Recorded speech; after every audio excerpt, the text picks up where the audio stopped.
بسم اللہ الرحمن الرحیم۔ السلام علیکم۔ Welcome to S A teaching zone. آج کی ہماری یہ ویڈیو 12 کلاس کی اردو کی ہے۔ بک کا نام ہے خیابان اردو۔ تو آج ہم اس کا چیپٹر نمبر 4 کر رہے ہیں۔ لیسن نمبر 4 ہے جو کہ ایک کہانی ہے، اس کا عنوان ہے جنم دن۔ تو اس کے لکھنے والے جو ہے ویکوم محمد بشیر، اس کا تعارف ان کا دیکھیں گے ہم۔ تو دیکھیے، ویکوم محمد بشیر سن 1910 تا سن 1994، یعنی سن 1910 میں پیدا ہوئے اور سن 1994 میں ان کا انتقال ہو گیا۔ ویکوم محمد بشیر کی ولادت کیرلا میں ہوئی۔ ان کے والد عمارتی لکڑی کے ٹھیکیدار تھے۔ کاروبار میں بڑے نقصان سے دوچار ہونے کی وجہ سے ان کا گھرانہ غریبی اور تنگ دستی کا شکار ہو گیا۔ محمد بشیر بچپن ہی سے بڑے ذہین اور ملنسار انسان تھے، نہایت حساس طبیعت رکھتے تھے۔ 10-11 برس کی عمر میں وہ آزادی کی تحریک میں شامل ہو گئے۔ اس کی وجہ سے انہیں اسکول چھوڑنا پڑا۔ رفتہ رفتہ ان کی سیاسی اور انقلابی سرگرمیاں اتنی بڑھ گئیں کہ ان کی وجہ سے انہیں کیرلا بھی چھوڑنا پڑا۔ وہ بے سر و سامانی کے عالم میں ملک کے مختلف حصوں میں گھومتے پھرتے اور طرح طرح کے لوگوں سے ملتے جلتے رہے۔ یہ دور تجربات کے لحاظ سے ان کی زندگی میں خاص اہمیت رکھتا ہے۔ انہیں رفتہ رفتہ یقین ہوتا گیا کہ زندگی اپنے رنگا رنگی کے باوجود دنیا میں ہر جگہ ایک جیسی ہوتی ہے۔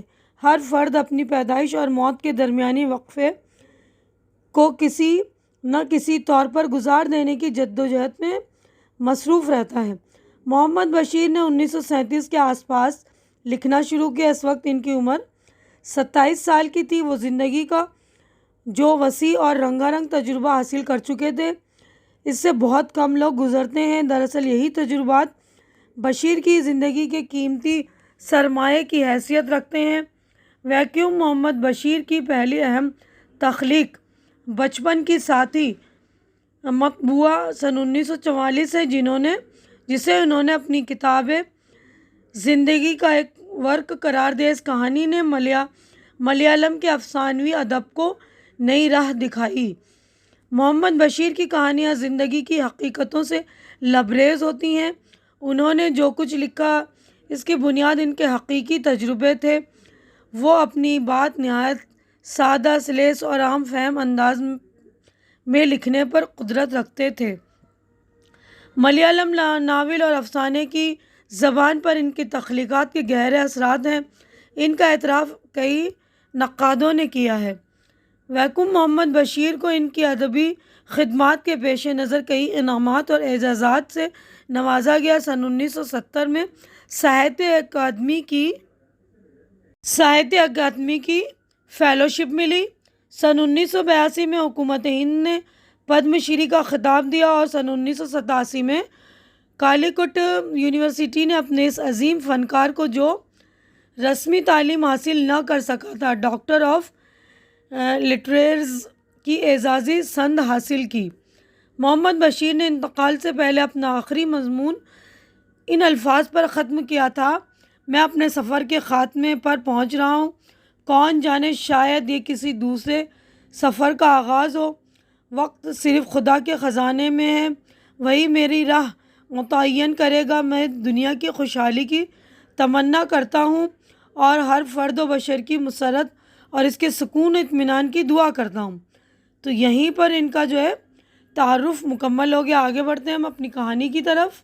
دیکھیے، کہانی کا عنوان ہے جنم دن۔ تو یہ میں پورا چیپٹر آپ کو پڑھوں گی نہیں، کہانی جو ہے آپ کو سمجھا دوں گی، مطلب شارٹ کٹ میں آپ کو اس کو بتا دیتی ہوں جو کہانی مین کہانی ہے۔ تو جنم دن ملیالم کے جو مشہور ادیب ویکوم محمد بشیر کی کہانی ہے۔ کہانی میں واحد متکلم، یہ کہانی میں سے شروع ہوتی ہے۔ میں اس کہانی میں ایک انقلابی مصنف کے ایک دن کی روداد ہے۔ یہ محض ایک دن کی روداد نہیں بلکہ پورے جنم کی روداد ہے۔ روداد مینس کہانی، کیونکہ مصنف کا ہر دن ایک جیسا ہے۔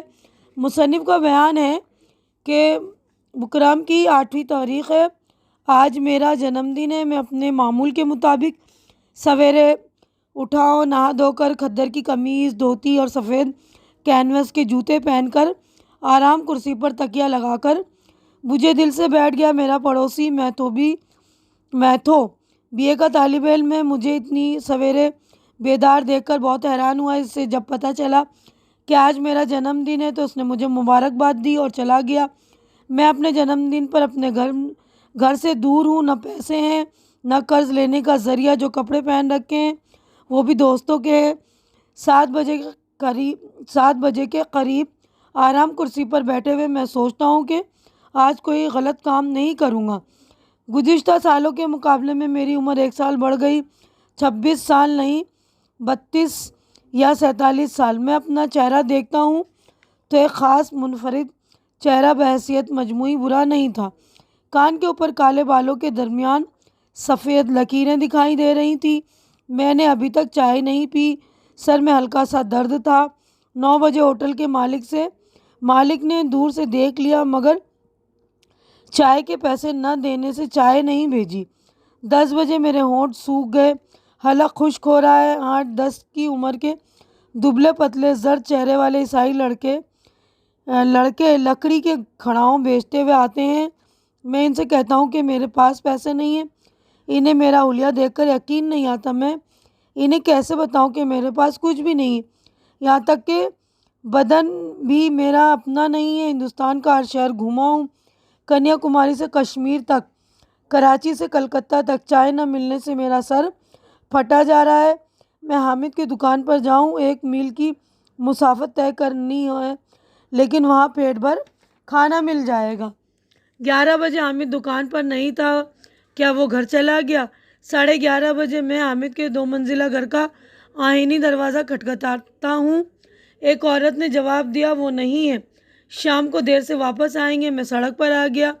میرے شناسہ میرے پاس سے اس طرح گزر گئے جیسے انہوں نے مجھے دیکھا ہی نہیں۔ ایک CID کا آدمی میرے پیچھے لگا ہوا ہے۔ 1 بجے میں مسٹر P کے پاس پہنچا جو ایک اخبار کے ایڈیٹر تھے، اور اب ان کی دکان کے مالک مجھے بھوک کی شدت میں مشکل سا نظر آ رہا تھا۔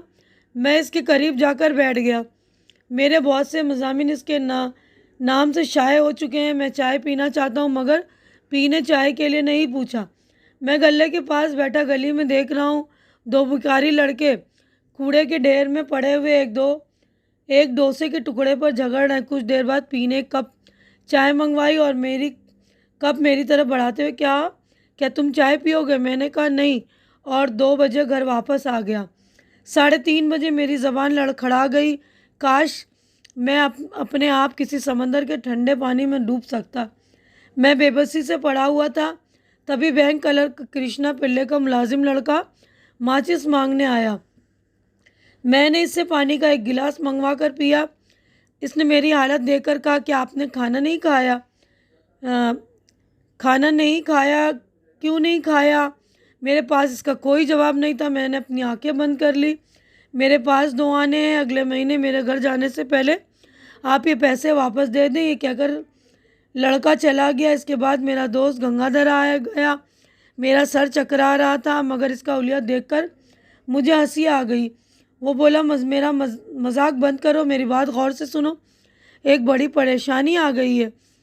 قریب 3000 مزدور نے ہڑتال کر دی، وہ 1.5 ہفتہ سے بھوکے مر رہے ہیں۔ اس سلسلے میں ایک جلسہ ہو رہا ہے، میں اس کا صدر ہوں۔ کشتی سے جانا ہے، کھانے کی ضرورت ہے، آج میں نے کچھ نہیں کھایا۔ اس دوران ملازم لڑکا واپس آ گیا۔ میں نے اس سے ایک آنا لیا اور چائے، بیڑی اور ڈوسا لانے کے لیے کہا۔ کچھ دیر میں ڈوسا آ گیا اور میں اور گنگادھر ڈوسا کھانے لگے۔ پانی اور چائے پی کر گنگادھر کو ایک آنا دیا۔ چلتے وقت اس نے مجھ سے مذاق میں پوچھا، آج آپ کا جنم دن ہے نا، کیا آپ دنیا کے نام کوئی پیغام دینا چاہتے ہیں؟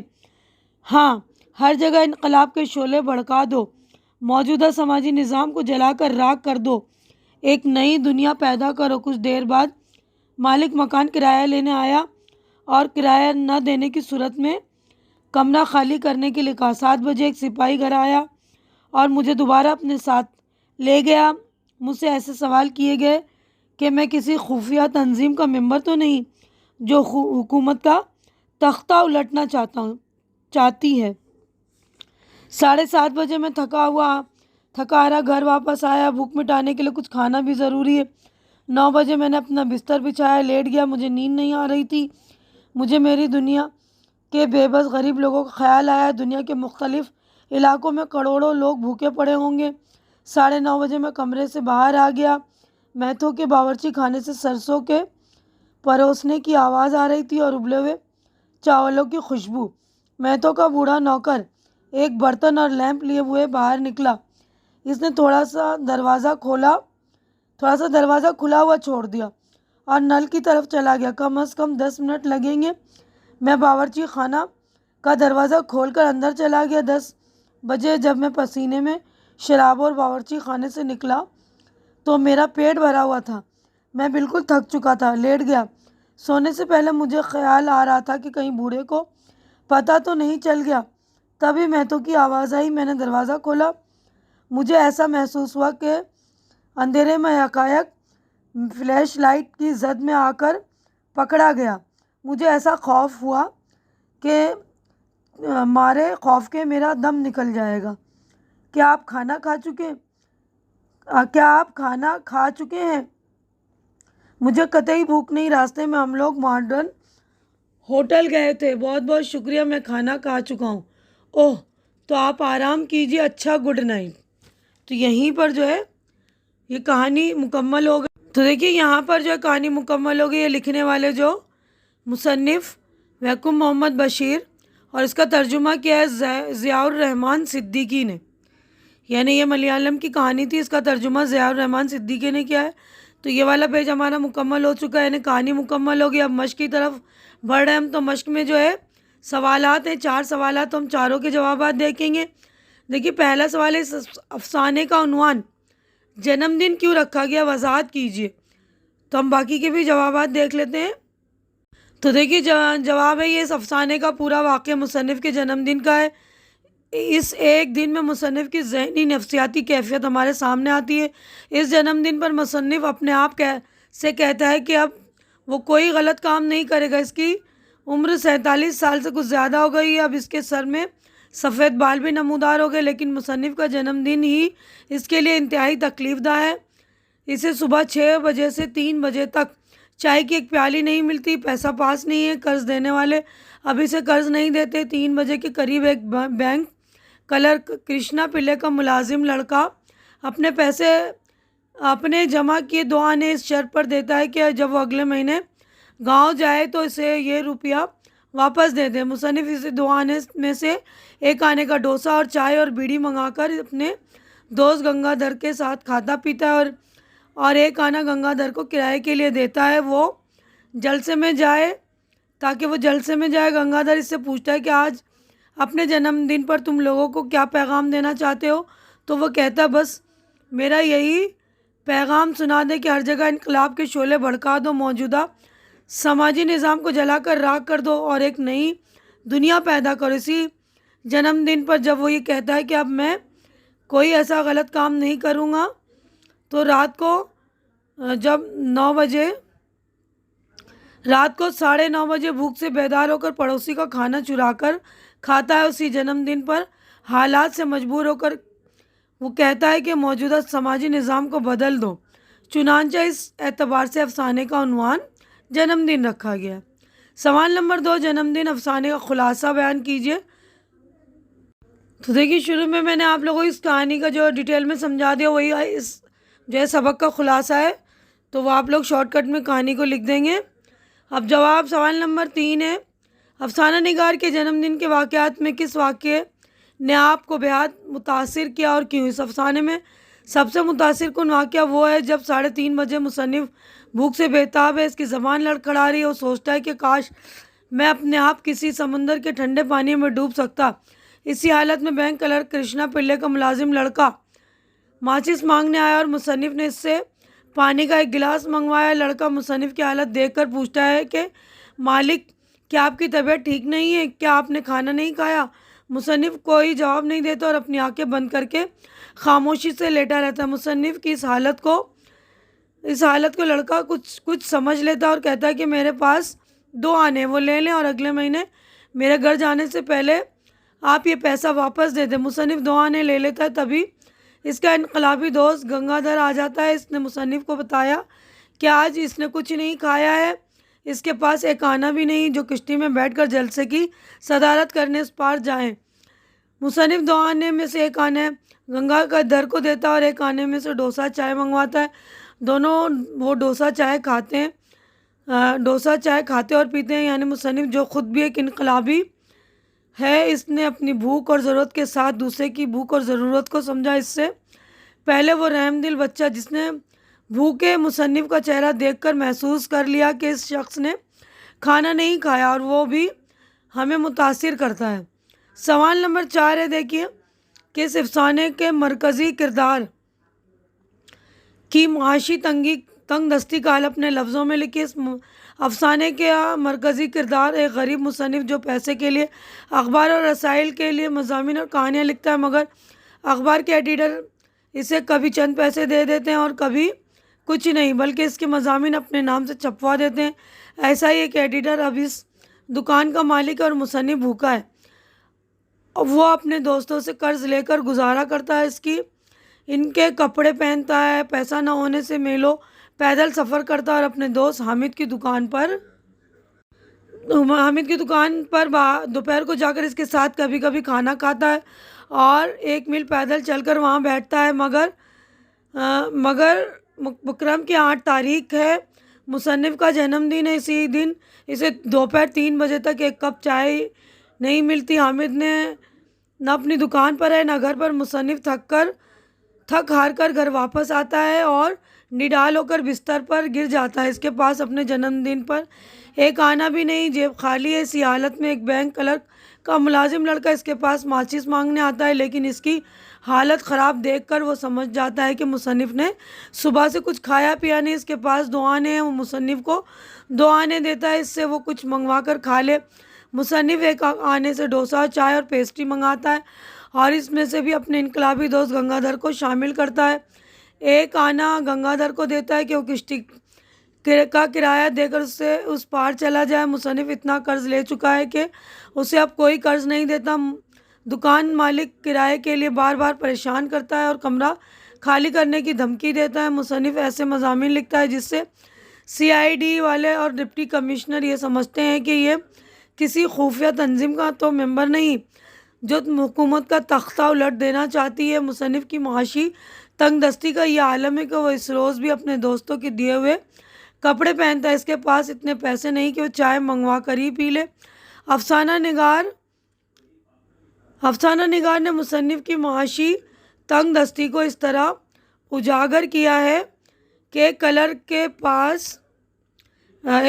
پاس گھر کا کام کرنے والا لڑکا اس کی خراب حالت دیکھ کر اپنے جمع کیے ہوئے 2 آنے دیتا اور اس سے اپنا پیٹ بھرے، اور جب اگلے مہینے وہ لڑکا اپنے گھر جائے تو یہ پیسہ اسے لوٹا دے۔ اپنے جنم دن پر مصنف خود سے کہتا ہے کہ اب وہ کوئی غلط کام نہیں کرے گا، مگر اسی روز بھوک سے پریشان ہو کر پڑوس میں رہنے والے میتوں کا کھانا چرا کر کھاتا ہے۔ اس سے پہلے وہ اپنی معاشی تنگ دستی کی وجہ سے گنگادھر سے کہتا ہے کہ میرا یہ پیغام مزدوروں تک پہنچا دو، ہر جگہ انقلاب کے شعلے بھڑکا دو، موجودہ سماجی نظام کو جلا کر راکھ کر دو اور نئی دنیا پیدا کرو۔ ظاہر ہے یہ باتیں وہی شخص کرے گا جو اپنی معاشی تنگ دستی سے پریشان ہے اور چاہتا ہے کہ دنیا میں سب لوگ ایک جیسی زندگی بسر کریں۔